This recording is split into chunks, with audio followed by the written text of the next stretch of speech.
అమ్మ మనకు గల్ల పెట్టి ఎంత పుణ్యం చేస్తే ఈ పొద్దు మనం ఇంతకు పుట్టినాం. అందుకని తల్లిదండ్రి మొదటి దైవం.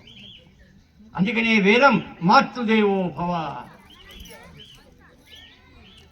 కాబట్టి ఈ తల్లిని ప్రార్థించండి.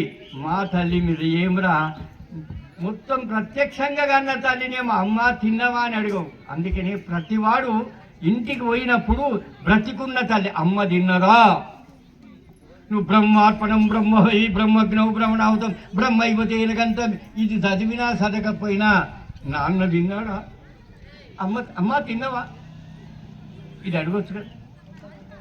అమ్మో అరే టేబుల్ మీద పెట్టారు, అరే కుక్కకు కూడా పెడతారా, నీకు గట్ల పెట్టలేదురా. నువ్వు తినకుంటే ఇది మామ, ఇది చందమామ బుక్క, ఇది నాయనమ్మ బుక్క అని తినబెట్టిందిరా. నిన్ను ఎంబడెంబడి పట్టుకొచ్చి తినబెట్టిందిరా. ఇప్పుడు నువ్వు కనీసం అమ్మ తిన్నవా, నాన్న తిన్నవా? తనయుల సద్భాషణములు.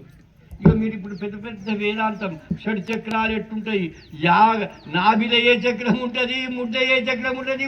నీ అమ్మ ఈ చక్రాలు దేవునికి ఎరక. కానీ నువ్వు కన్నోళ్ళని చక్కెర కొట్టనీయకరా, కన్నోళ్ళని చక్కెర కొట్ట. ఇది పితృయజ్ఞము. ఏ బ్రతికున్న తల్లిదండ్రిని ఎవడు కన్నీరు తీయకుండా మాట్లాడతాడో వాడు వేదం చదువుకున్నట్లే. ఏ అత్తామామలని, అరే మన పిల్లలు పెన్ను ఇస్తే తిరిగి ఇచ్చేటప్పుడు థ్యాంక్స్ అంటాడు.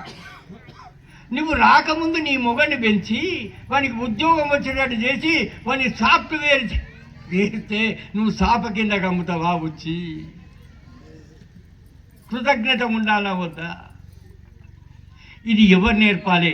ఎవరి పిల్లలకు వాడు నేర్పాలి. ఇప్పుడు మనం పిల్లలకు సంపాదిస్తున్నాం. మావాడు ఫ్లాటు బ్యాంకు, వాడు మొన్న చెప్తున్నాడు, వాడు 3 కోట్లు అప్పు చేసినట్ట ఆయనతో గురి పెట్టుకున్నాడు. ఇద్దరు పిల్లలు, ఇక తాత నడపాలి వాడిని, మన పిల్లలు. ఇది మన పరిస్థితి.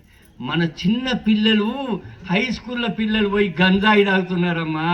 ఈ వేదాంతము మా గురువు అనేది గుళ్ళు పెరిగినాయి, గురువులు పెరిగింది అంజిరెడ్డి, మందు షాపులు అంతకంటే ఎక్కువ పెరిగినాయి అంటుండే. మందు దుకాణం అంతకంటే మందు తాగనోడు ఉంటే వాడు మందు తాగినాకనే బార్ షాప్కి పోయినాకనే బంజనకు వస్తాడు. మీరేమనుకోకండి, కాలు ముట్ట గులాకోండి. ఈ దేశం ఎటు ప్రయాణం దీన్ని.